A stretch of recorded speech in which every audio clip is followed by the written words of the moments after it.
Excel में simple formula का use करके आप इस तरह का सैलरी चार्ट कैसे बना सकते हैं, आज की वीडियो में मैं आपको यही सिखाने वाला हूं। तो चलिए लेके चलता हूं ब्लैंक स्क्रीन पर।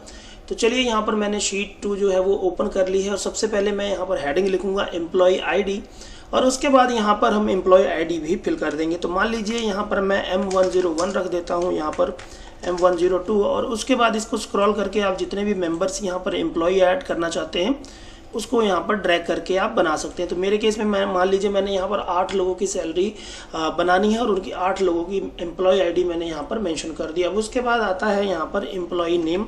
तो चलिए यहाँ पर हम एम्प्लॉय का नेम डालेंगे। एम्प्लॉय का नेम की हेडिंग बनाने के बाद यहाँ पर आप नाम डाल लेंगे।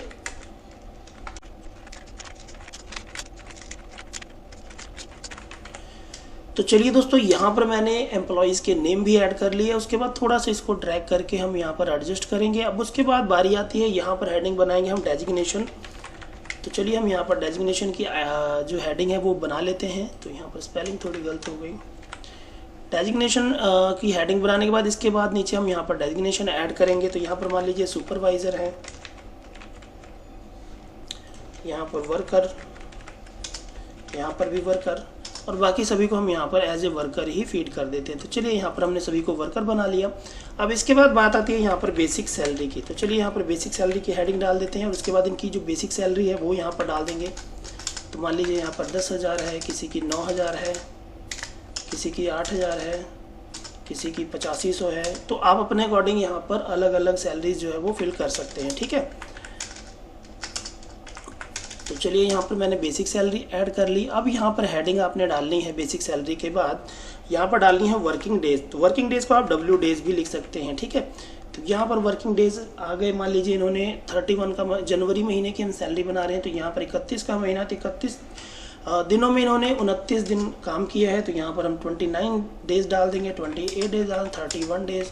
तो आप अपने अकॉर्डिंग जैसा उनके अटेंडेंस कार्ड पे रहेगा उस तरह का डाटा यहाँ पर फिल कर सकते हैं, ठीक है। हम यहाँ पर वर्किंग डेज डाल दिया हमने। तो अब इसके बाद बारी आती है यहाँ पर ओवर टाइम आवर्स। तो इन्होंने ओवर टाइम कितना लगाया वो भी आप यहाँ पर लिखेंगे। तो इसकी हेडिंग बनाने के लिए हम यहाँ पर OT आवर्स लिखेंगे। तो चलिए हमने यहाँ पर OT आवर्स डाल दिए। तो इन्होंने कितने घंटे ओवर टाइम लगाया वो भी हम यहाँ पर डाल देंगे। तो मान लीजिए यहाँ पर 55 घंटे, किसी ने 60 घंटे, किसी ने 40 घंटे, किसी ने 45, किसी ने 43, किसी ने 55, किसी ने फिर वापस से 62 और 61। तो ये हो गया हमारे सामने ओवर टाइम आवर्स। तो अब हमने निकालनी है इसकी अमाउंट। तो यहाँ पर सबसे पहले निकालेंगे वर्किंग डेज की अमाउंट, वर्किंग डेज अमाउंट। तो इसको थोड़ा एडजस्ट करने के लिए इस कॉलम को सिलेक्ट करेंगे और यहाँ से हम इसको रैप टेक्स्ट कर देंगे जिससे कि एक ही लाइन में ये थोड़ा अट्रैक्टिव दिखे और इसको थोड़ा हम बोल्ड भी कर देंगे। तो इसकी थोड़े फॉन्ट हमने बड़े कर लिए और उसके बाद हम इसको कर देंगे बोल्ड और थोड़ा सा हम इसको छोटा कर लेते हैं, ठीक है। अब यहाँ पर हेडिंग के नीचे जो जो लिखा आ रहा है आप उसको यहाँ पर मेंशन करेंगे। तो सबसे पहले वर्किंग डेज की अमाउंट आप लोगों ने कैसे निकालनी है, तो सबसे पहले लगाएंगे इज इक्वल टू। बिल्कुल सिंपल मैं आपको यहाँ पर फॉर्मूला बताने वाला हूँ। तो इज इक्वल टू डालने के बाद आपने ड्रैग करना है बेसिक सैलरी पर और जितने दिनों का मंथ है उससे आपने डिवाइड कर देना। तो डिवाइडेड बाय 31, मल्टीप्लाई के लिए आप स्टार यूज़ कर सकते हो, यहाँ पर स्टार और वर्किंग डेज को यहाँ पर लेके आना है और उसके बाद एंटर प्रेस कर देना है। तो आपके सामने वर्किंग डेज की अमाउंट आ जाएगी। तो डेसिमल्स को आपको यहाँ पर हटा लेंगे और उसके बाद सिंपली यहाँ पर प्लस पर जैसे ही आप डबल क्लिक करेंगे तो सभी लोगों की जो वर्किंग डेज की अमाउंट है वो आ जाएगी, ठीक है।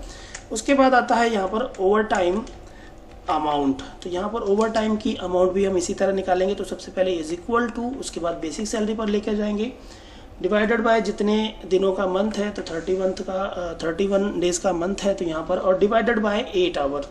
तो 8 आवर करने के बाद आपके पास 1 घंटे की अमाउंट आ जाएगी। 1 घंटे के कितने पैसे बनते हैं और कितने घंटे ओवर टाइम किया है उसको कर देना है मल्टीप्लाई और उसके बाद एंटर प्रेस करेंगे तो आपके सामने ओवर टाइम की अमाउंट जो है वो आ जाएगी। तो डेसिमल्स को हटा लेंगे, उसके बाद यहाँ पर डबल टैप करेंगे तो आपके सामने सभी लोगों की वर्किंग डे की अमाउंट आ जाएगी। तो अब बात आती है यहाँ पर अगर कोई अलाउंस मिलता है, HRA, DA, TA जो भी मिलता है आप यहाँ पर ऐड करेंगे। तो सबसे पहले हम यहाँ पर DA ऐड करेंगे।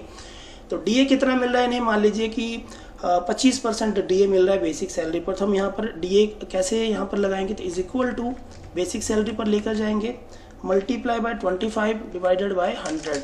तो ये ऐसे करने से हमारे पास यहाँ पर डीए की परसेंटेज के हिसाब से पैसे आ जाएंगे। तो दोबारा से यहाँ पर डबल टैप करेंगे, डबल क्लिक करेंगे तो आपके पास सभी लोगों की यहाँ पर डीए की वैल्यू आ जाएगी। ठीक है, अब बात आती है यहाँ पर इन सब का टोटल कितना हुआ। तो आप चाहे अपने केस में यहाँ पर अगर कोई अदर अलाउंस मिलता है जैसे HRA और साथ के साथ मेडिकल एक्सपेंसेस मिलते हैं, पेट्रोल एक्सपेंसेस मिलते हैं, तो अलग अलग हेडिंग बनाकर आप यहाँ पर ऐड कर सकते हैं। ठीक है, तो अब हम यहाँ पर करेंगे टोटल सैलरी अमाउंट कितनी बनी है। तो चलिए यहाँ पर हम टोटल सैलरी अमाउंट डाल देते हैं।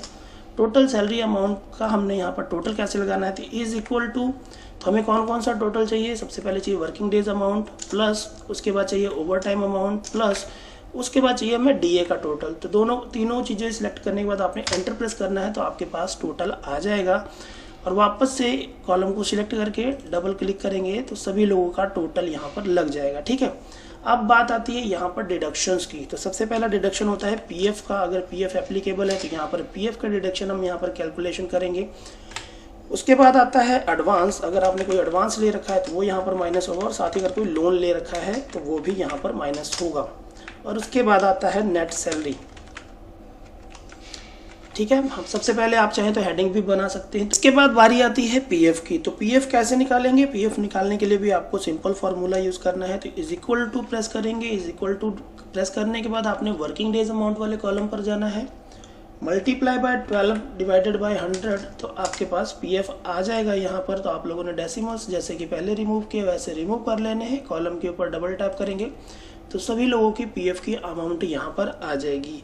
और अगर आप लोगों ने कोई लोन ले रखा है, यानी कि लेबर्स ने कोई लोन ले रखा है, तो वो भी आप यहाँ पर ऐड करेंगे। तो मैं यहाँ पर रैंडमली डाल देता हूँ। किसी ने 5000, किसी ने 3000, किसी ने 2500, किसी ने फिर 3000, किसी ने 3500, 2000, 2500। तो यहाँ पर हमने एडवांस डाल लिया। और अगर किसी ने लोन ले रखा है तो वो भी आप यहाँ पर लेस कर सकते हैं। मान लीजिए सुपरवाइजर ने 1000 ले रखा है, उसके बाद बाकियों ने कोई भी लोन नहीं ले रखा है, तो सबका हम यहाँ पर 0 कर लेंगे।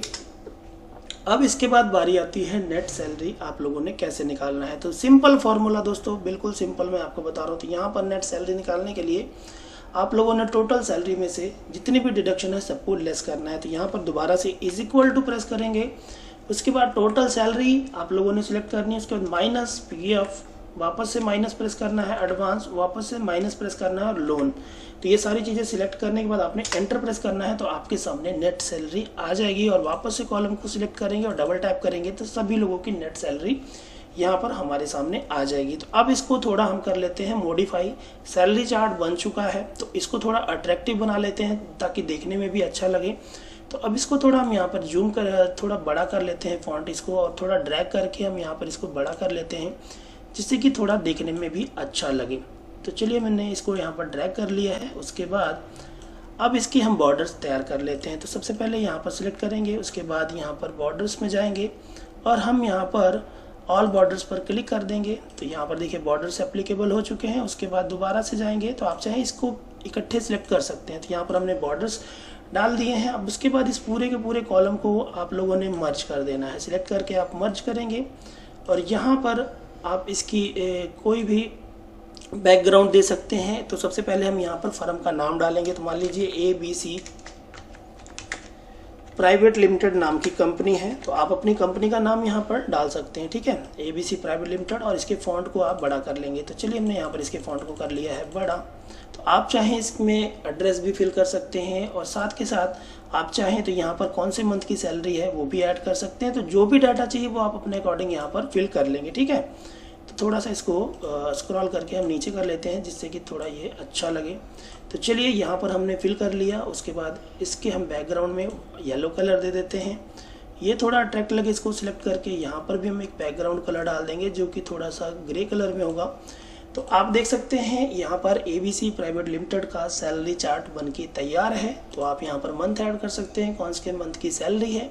तो दोस्तों इस तरह से आप सिंपल फार्मूला का यूज़ करके आसानी से सैलरी चार्ट क्रिएट कर सकते हैं। तो उम्मीद करूंगा जो वीडियो में दी गई जानकारी है वो आपके लिए यूज़फुल होगी और आप इस वीडियो को देखकर इजीली आप सैलरी चार्ट बना पाएंगे। तो वीडियो अच्छी लगी हो तो लाइक कर दीजिएगा और चैनल को सब्सक्राइब करना बिल्कुल ना भूलिएगा। Thanks for watching.